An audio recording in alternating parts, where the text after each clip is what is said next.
there, welcome to Real Estate and Life with Dawn and Erik, your go-to podcast for all things local real estate and beyond. I'm Dawn Olson, your friendly neighborhood real estate agent. And I'm Erik Olson, here to bring you the husband's perspective to keep things entertaining. Each week, we'll be diving into the roller coaster ride that is the real estate market, sharing insights, updates, and a few laughs along the way. From the latest market trends to the craziest stories Dawn has encountered while in the real estate business, we've got it all covered. So whether you're a seasoned homeowner or a first-time home buyer, buckle up and join us as we navigate the ups and downs of the real estate world together. Get ready for some real talk, some laughs, and maybe even a few eye-opening moments. Welcome to Real Estate and Life with Dawn and Erik.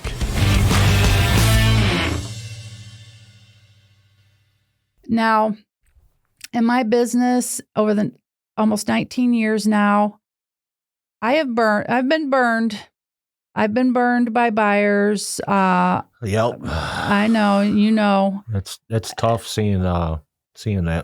Because I put my heart and soul into my clients, Yep. and in a heartbeat, they will drop you if they have a cousin that just got into the business, or they found a for sale by owner that didn't want to work with agents, which is fine, but I could not find myself able to complain about it, especially to my broker or anybody else or any other agent, because it's expected. It's been expected for years that you have a buyer agency agreement that commits you to the buyer and the buyer to you. Right. They're not to run off and work with some other agent or work with a for sale by owner without you. And it's basically saying, as long as I am an awesome agent to you and I provide the services and more to you, that you agree in the event that a seller, like a for sale by owner, is not offering a buyer agent commission, that the buyer would then compensate. Right. I have never, ever had a buyer sign that broker agreement because I knew that push come to shove, and they found their dream home with a for sale by owner, and that for sale by owner did not want to work with me, that there was no way in the world that I was going to stand in the way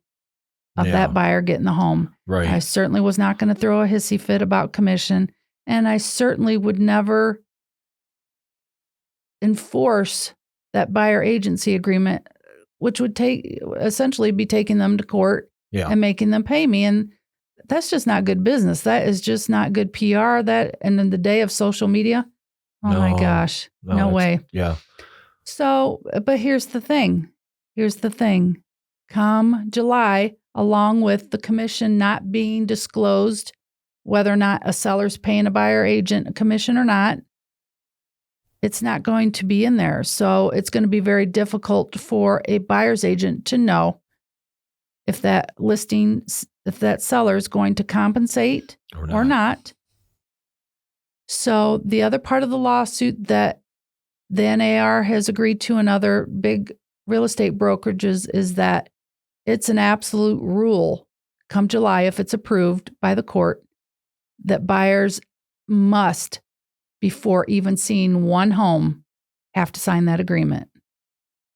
I was beginning to wonder if any of this lawsuits and new rules and regulations were going to be for the real estate agents. It was just all for the consumer, because I think it's kind of I want to say witch hunt, but because it's been like this for 100 plus years. Well, and I agree. It's been this way for 111 years. It doesn't mean it didn't need to be tweaked along the way. And it doesn't mean that like you can't improve. Yeah, like anything else, that changes. It couldn't be improved on and change with the times. But the big concern is that,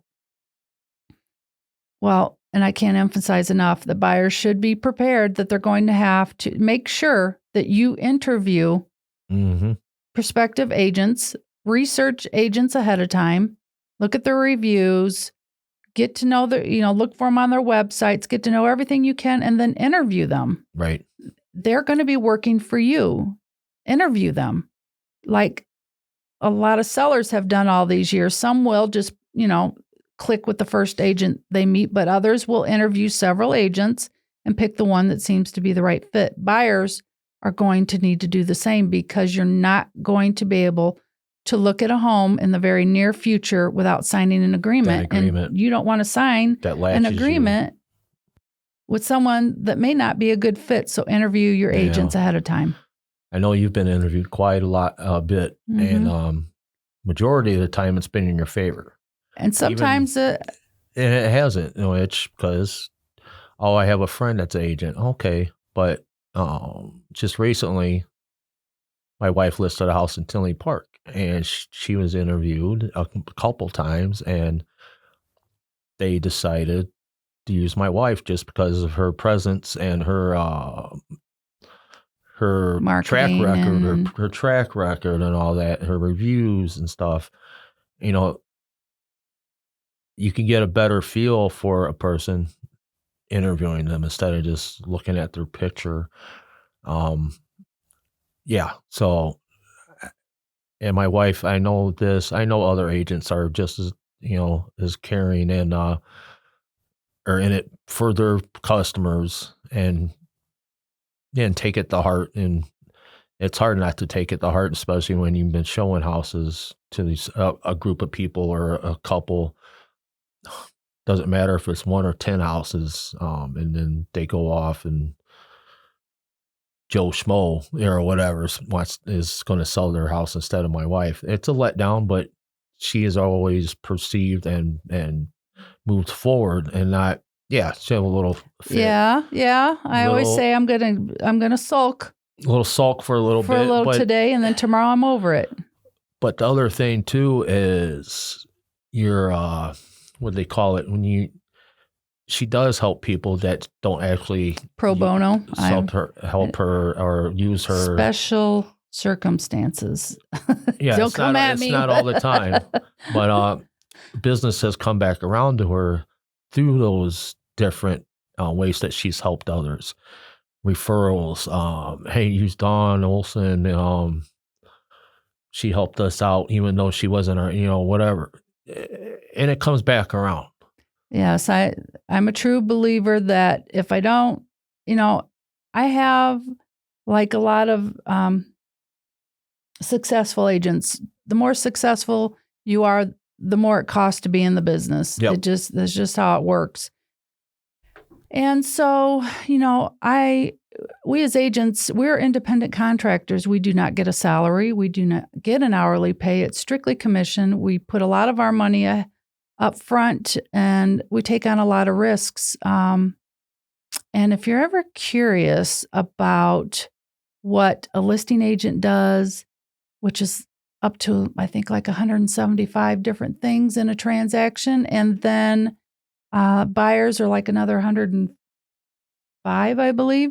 You go through real estate to get your licenses, mostly law. And yeah, you know that because I've told you. Mostly law. It's real estate law. It's not how to put your sign in the yard or how to work a lockbox and all that kind of goofy or stuff. How to understand and recognize certain personalities, how to guess what somebody's thinking and help your client based off of your experience of how things usually go. Yeah.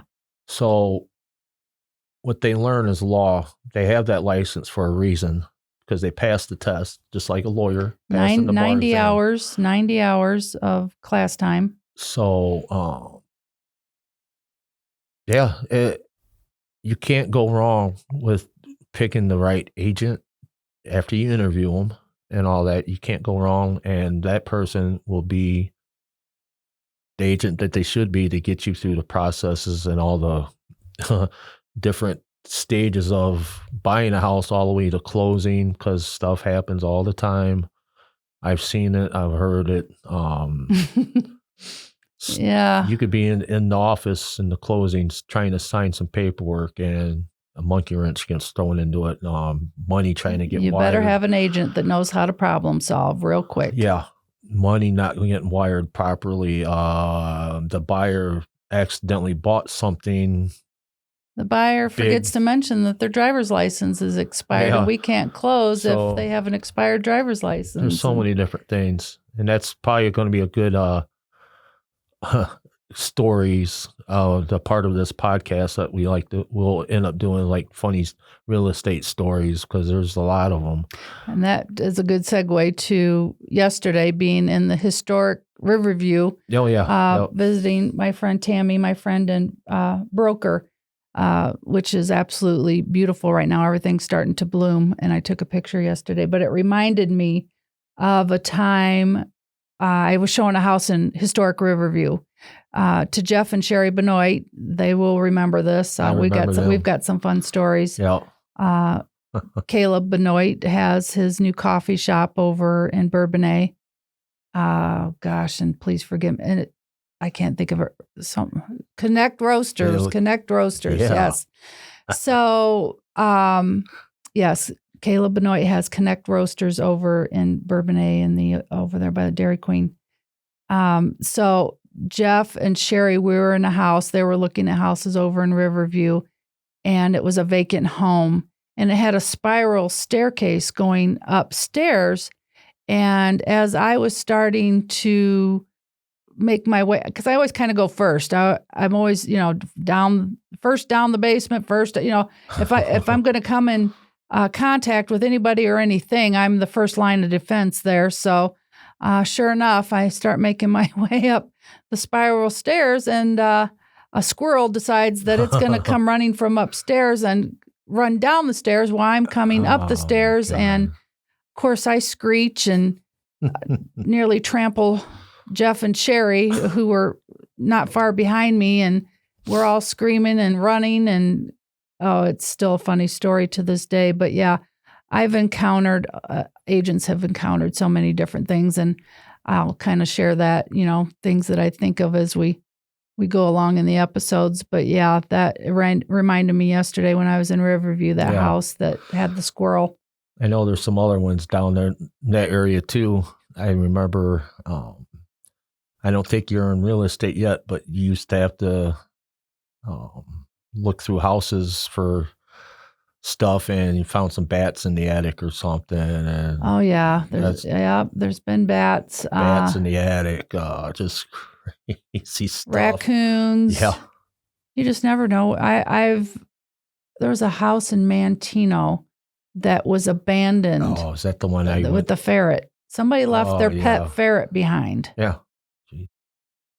And they must have been, it was about to be foreclosed on, and it wasn't foreclosed on yet, but it appeared as though, because there's like cat food in the bowl and water and stuff. So somebody was coming back and feeding it, but it really did not set well with me at all. In fact, I got a hold of the owner and I said, you can't leave this ferret here alone and abandoned. I realize you're, I guess, feeding it and giving it water, but you cannot just abandon this ferret here. So I nicely asked that they relocate the ferret, and they never did. So I ended up doing some research, and I found a ferret rescue, and we did a, what do you call that? A I don't know. Covert operation. Is that what you say? Black ops. Black ops or something. That's operation. Black ops operation. We made this. I took it. Well, the sellers abandoned the house. Yeah. They weren't going to take the ferret. Yeah. I was not going to rest well knowing that poor thing was just left there by itself. Yeah. And so I made arrangements to let the ferret rescue people in. They took the ferret, found it a home, and that's cool. That. And she's a ferret whisperer now. Ferret whisperer, ferret saver. Yeah. So yeah, was that the same house that we opened up the basement? Oh my gosh, no. Oh, that's different. Another Mantino house. Oh gosh, that was the worst I've ever seen. Because we had to, you had to call in ServPro and all sorts of stuff. Well, that one was abandoned. I forget how. Oh, I forget how I was actually there. Why I was there, honestly. It's been a lot of years. You brought us out there to look at it. I know, but when I first can't remember. But when I walked in, I could smell the mold. Mm-hmm. And then I could see the mold growing everywhere. And I started to go check out the basement. Oh, that is still the creepiest. Mm-hmm. It's like right out of a American horror movie. You start walking down the stairs, and if you're not paying attention, you are about to walk into an abyss of water that came up halfway the stairs, but it was just pitch black. And then of course, luckily, most people are going to be leery walking down the stairs anyway. So I noticed right away that the basement was full of water up to ground level. It was quite a bit. And it was black and it was creepy. And oh my gosh. The mold was growing up the sides of the stairway. Oh my gosh, it was awful. It was very right creepy. Out of a scary movie, like an alien type of stuff. Yeah, it was like that. So yeah, that was pretty crazy. She ended up having to get, I can't remember if you had permission from the bank or something. I know you made a bunch of phone calls. Yeah. Well, what happens is when people abandon their homes and the power gets turned off. And if there's a sump pump, well, and if there's no electricity, there's no sump pump, and now the water is accumulating. That's what happens. It's wintertime, frozen lines, frozen water lines. I've seen all that too. And just destroy a nice house because they got left, emotionally got left, foreclosures, and it happens. And that was about the time of the housing market. Yeah, that was back in probably 2009. Something like that, yeah. So there was a lot of those. It was a very unfortunate thing that people losing their houses. Because at the time, they were giving loans out to everybody overextending themselves and stuff. And it's what was bad because a lot of people lost their houses because they couldn't keep up and they were emotionally attached to these houses and would leave them in dismay, holes in walls, torn just carpeting, and just looked like a bunch of wild animals were living there. But it was just the way it got left, out of frustration and heartache. And in our next episode, we're going to talk about if we're in for another housing market crash. So that I will be giving some information about that and my thoughts on that. And that's a wrap for today's episode of Real Estate and Life with Dawn and Erik. We hope you enjoyed our discussions on the wild world of real estate and maybe even got a chuckle or two out of the crazy stories. If you've liked what you've heard, be sure to subscribe to our podcast and leave us a review. Your feedback means the world to us. And don't forget to tune in next week for more insightful conversations, updates on the market, and of course, our segment on the wildest things I've seen in real estate. Until then, this is Erik and Dawn signing off and wishing you all the best in your real estate adventures and everyday life. Take care, and we'll catch you in the next episode of Real Estate and Life with Dawn and Erik.